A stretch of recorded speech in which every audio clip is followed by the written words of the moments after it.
ओम गण गणपते नमो नमः। श्रीमद् वाल्मीकि रामायण युद्धकांड 111वां सर्ग, भाग 1/3। मंदोदरी का विलाप तथा रावण का शव का दाह संस्कार। उसी समय विलाप करते हुए राक्षसियों में जो रावण की जेठ एवं प्यारी पत्नी मंदोदरी थी, उसके अचिंत्य ने कर्मा भगवान श्री राम के द्वारा मारे गए अपने पति दशानन रावण को देखा। पति को वह अवस्था में देखकर वो अत्यंत दीन एवं दुखी हो गई और इस प्रकार विलाप करने लगी। महाराज कुबेर के छोटा भाई महाबाहु राक्षस राज, जब आप क्रोध करने आते थे तो उसमें इंद्र भी आपके सामने खड़े होने में भय खाते थे।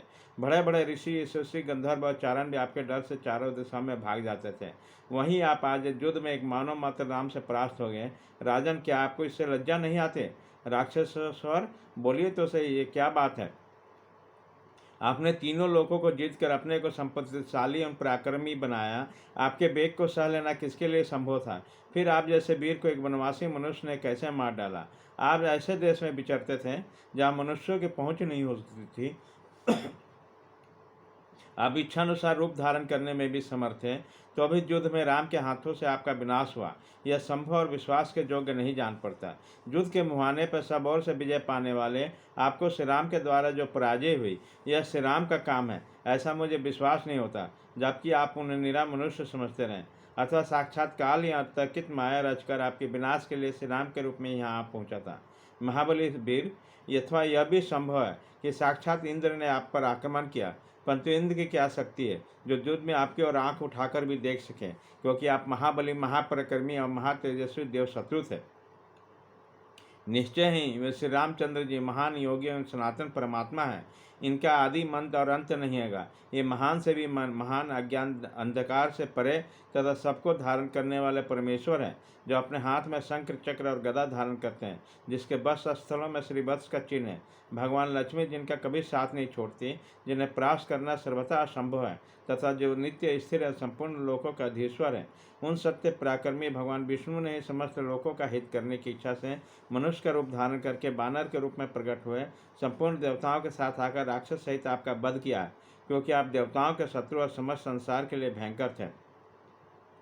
नाथ, पहले आपने अपने इंद्रियों को जीतकर इन तीनों लोकों पर विजय पाई थी। उस बैर को याद रखते हुए श्री इंद्रिया ने भी आपको परास्त किया है।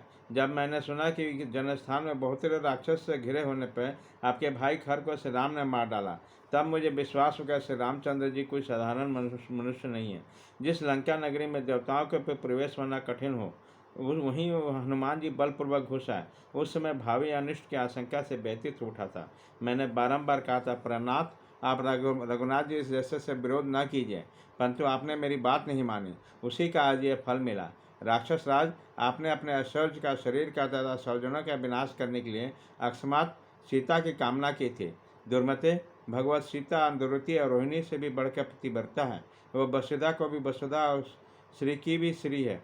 अपने स्वामी के प्रति अनन्य अनुराग रखने वाले तथा सबकी पूजनीय उन सीता देवी को तिरस्कार करके आपने बड़ा अनुचित कार्य किया था।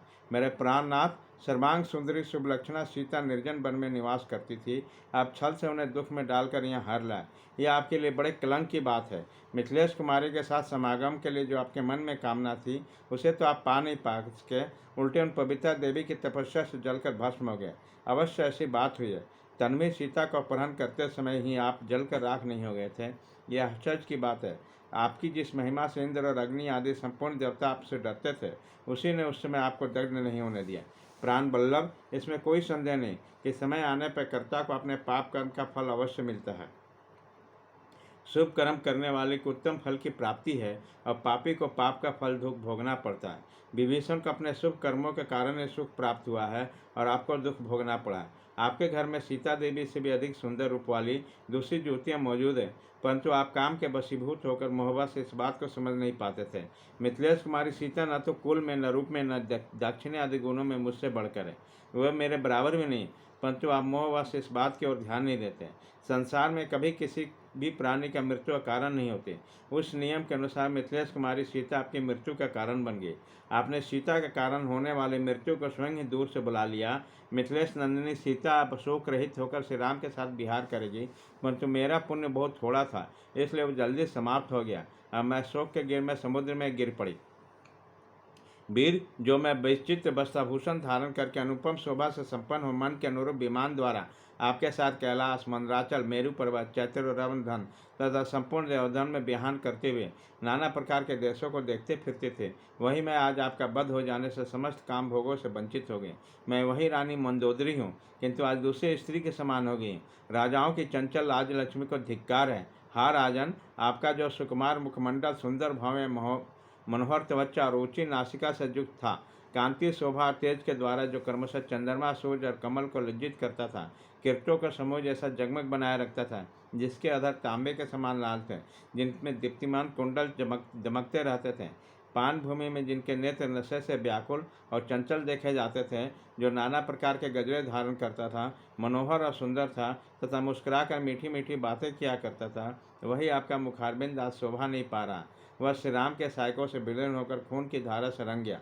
इनका मेदा और मस्तिष्क छिन्न भिन्न हो गया है और रथ के धूलों से इसकी रुचिता आ गई है। हाय, मुझ मंदभागिनी ने कभी कि जिसके विषय में सोचा नहीं था, वही मुझे वैधव्य का दुख प्रदान करने वाली असीम अवस्था मृत्यु को आपको प्राप्त हो गया। दानवराज मैं मेरे पिता, राक्षस रावण मेरा पति और इंद्र पर भी विजय प्राप्त करने वाला इंद्रजीत मेरा पुत्र है। यह सोचकर मैं अत्यंत गर्व से भरी रहती थी। मेरा यह दृढ़ धारणा बनी हुई थी कि मेरे रक्षक ऐसे लोग हैं जो दर्द से भरे हुए शत्रुओं को मत डालने में संपूर्ण कुल विख्यात तथा बल और पौरुष से संपन्न तथा किसी से भी भयभीत नहीं होने वाले। राक्षस शिरोमणि, ऐसे प्रभावशाली तुम लोगों के मनुष्य अज्ञात भय किस प्रकार से प्राप्त हुआ, जो चुकने इंद्रजीत मणि के समान ऊंचे श्याम विशाल शिखर के समान विशाल केवल अंगत नीलम और मोतियों के हाल एवं फूलों के मालाओं से सुशोभित होने के कारण प्रकाशमान दिखाई देता था, विहार स्थलों से अधिक कांतिमान और संग्राम भूमियों में अतिशय दीप्तिमान प्रतीत होता था, और आभूषणों की प्रभा से जिसकी विद्युन माला की मेघ की सी शोभा होती थी, वही आपका शरीर आज आपके तीखे बाणों से भरा हुआ।